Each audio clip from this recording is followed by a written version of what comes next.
Salud que me oigas, queridos amigos.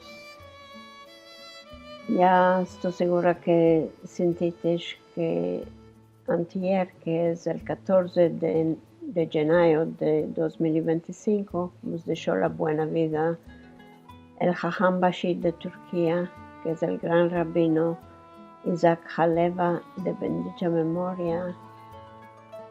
En Gan Eden que repose, amén. Hoy fue el funeral, que lo podemos ver también en YouTube.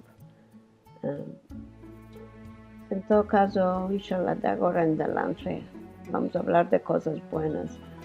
Hoy os quiero mandar la segunda poesía de Gloria Asher. La verdad es que esta es la segunda poesía, porque ella había compuesto una poesía en la fundación de la Dino Comunità.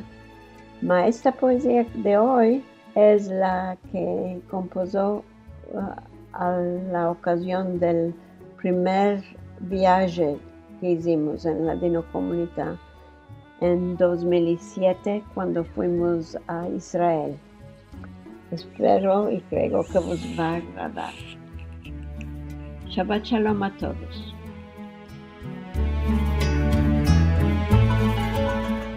La segunda poesía de las tres que me vinieron sobre la Ladino Comunità.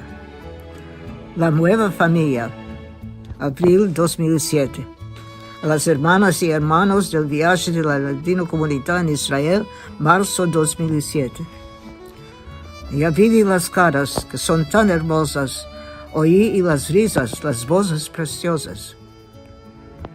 De varios lugares nosotros vinimos, en la Tierra Santa ya nos encontramos. De España, de Francia, también de Turquía y mismo de las OES, patria mía.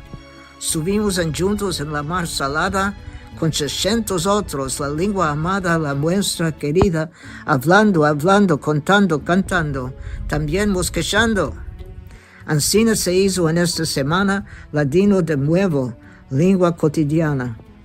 Familia tan grande, no solo parientes que descubrí, los 10,000, mas contentes estábamos todos de sermos hermanos con tantas personas especiales, que son ustedes todos, artistas, gente generosa, mi nueva familia, ya sé más alosa.